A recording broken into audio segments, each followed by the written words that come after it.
It does not begin like a collapse. It begins like a correction. A bottle of wine tipped into a sink, a dinner declined, a late invitation answered with a calm no. Not because anything terrible happened. Not because people stopped caring, but because the night no longer fits the system. Tomorrow has to be clean. Sleep has to be protected. The body has to recover. The morning has to remain untouched. So the ritual is removed without argument. Quietly, efficiently, almost respectfully. That is what makes the loss difficult to see. Nothing appears ruined. The room is still elegant. The kitchen is still ordered. The life is still functional. What disappears does not look forbidden or defeated. It looks filtered out, like excess, like residue, like something adulthood has learned to leave behind. And because it leaves so neatly, most people do not register it as loss. They register it as improvement, discipline, maturity. But this is how some forms of life end now. Not in scandal, not in collapse, in optimization. The rituals built around food, drink, weekends, lingering, were never valuable because they were efficient. They mattered because they were not. They slowed the night down, kept people in the same place past the point of usefulness, let conversations continue after there was no practical reason to continue them. Nothing about them was clean in the modern sense. They cost sleep. They blurred schedules.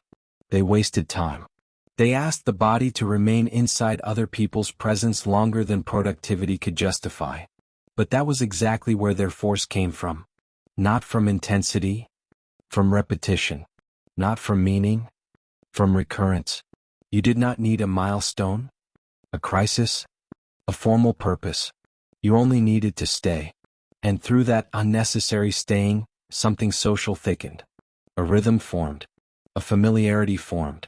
People became part of each other's ordinary week without needing to explain why.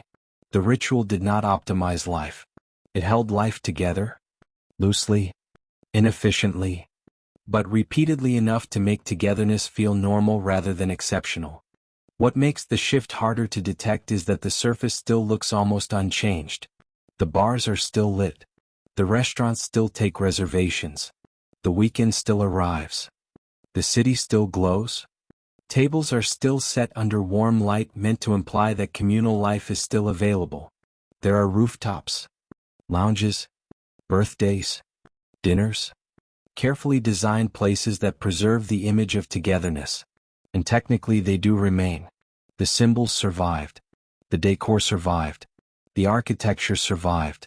A person looking quickly could conclude that nothing fundamental has been lost. But forms can survive as appearance long after they stop functioning as glue.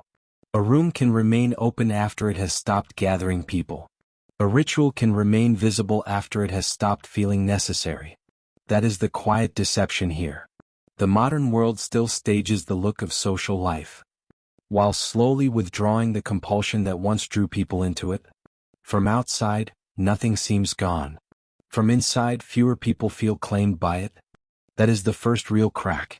The rituals are still present, but many people no longer experience them as necessary.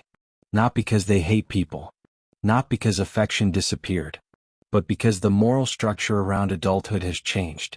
What once felt ordinary now feels optional. What feels optional starts to feel inefficient. What feels inefficient eventually begins to feel slightly irresponsible. A late dinner becomes a compromised morning. A lingering evening becomes lost recovery. An open-ended social night becomes unnecessary drag on a better managed life. Nothing has to be outlawed for it to lose weight. It only has to lose status. And that is exactly what has happened. Shared rituals have not been publicly condemned. They have been quietly demoted. Their social gravity weakened. Their necessity softened.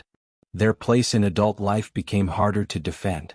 So people still recognize the form, but no longer feel pulled toward it with the same inner seriousness.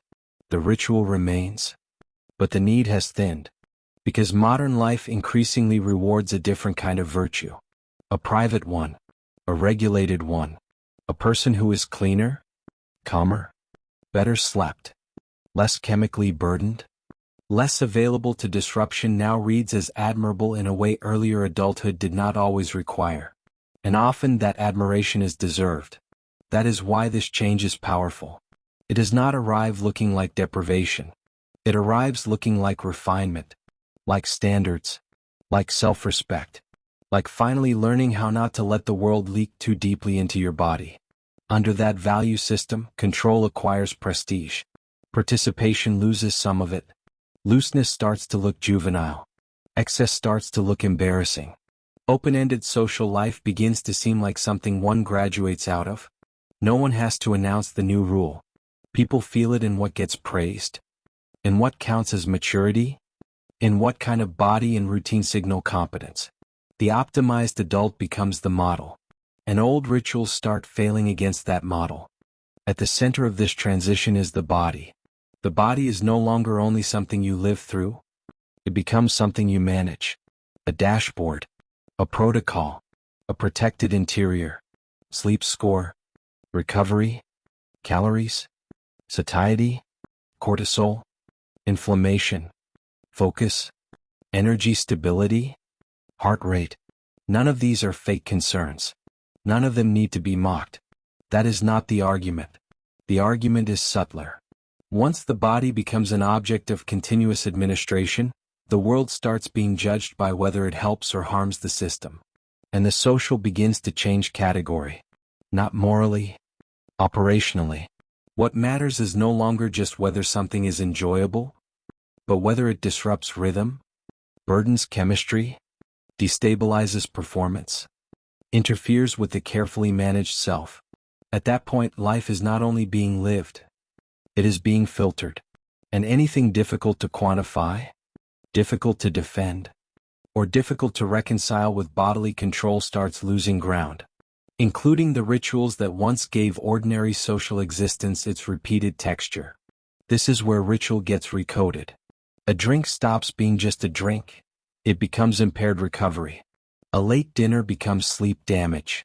A spontaneous evening becomes inflammation, lost productivity, tomorrow's drag, unnecessary calories, disrupted mental clarity. Even lingering itself begins to look suspicious. Too much friction, too much noise, too little return. Earlier adults often treated those costs as part of being with other people.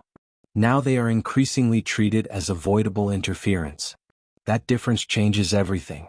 Because the social is not being rejected as evil, only downgraded as inefficient.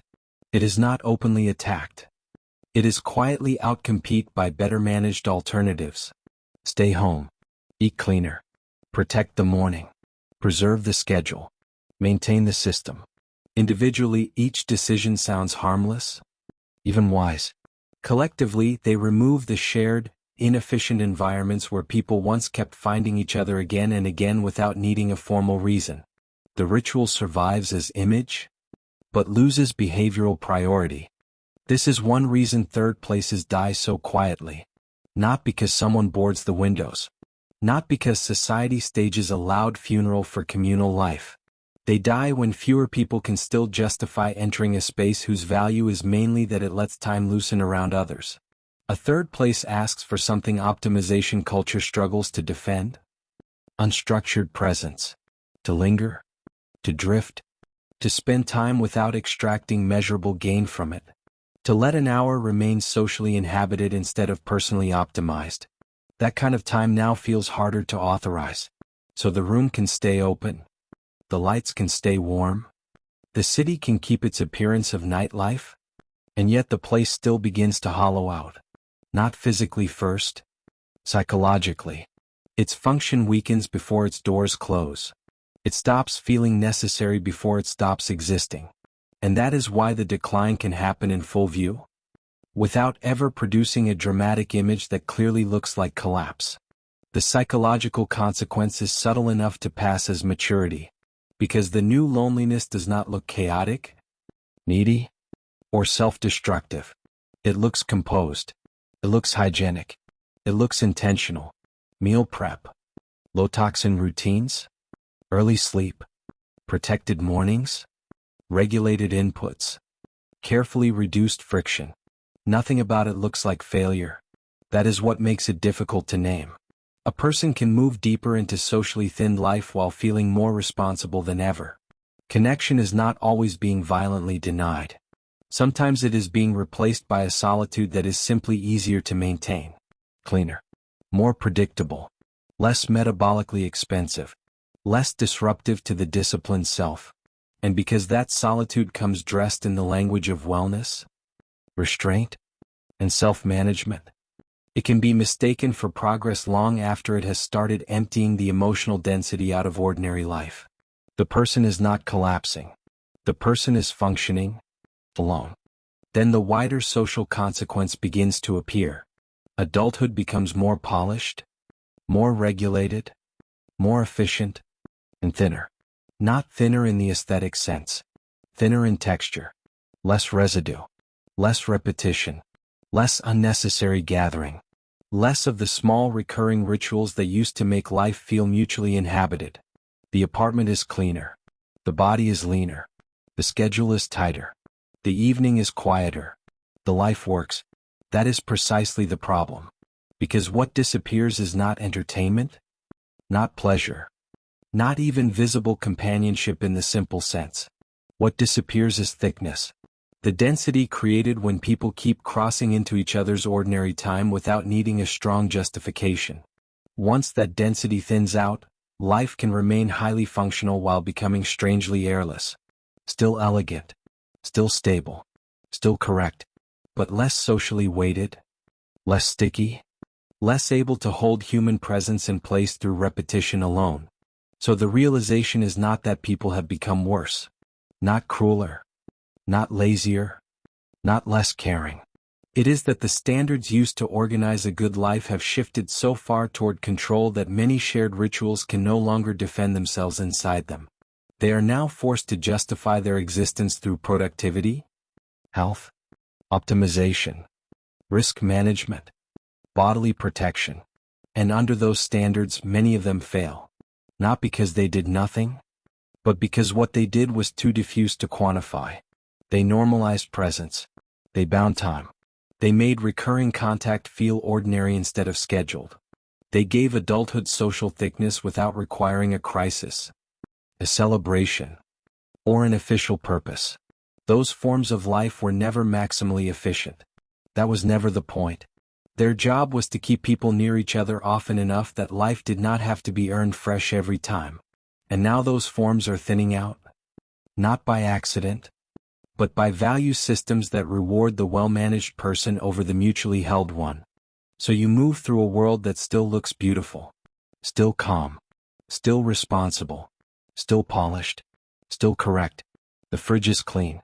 The body is regulated. The sleep is protected. The city still glows after dark, elegant, available, untouched by obvious disaster. Nothing looks broken. That is the unsettling part.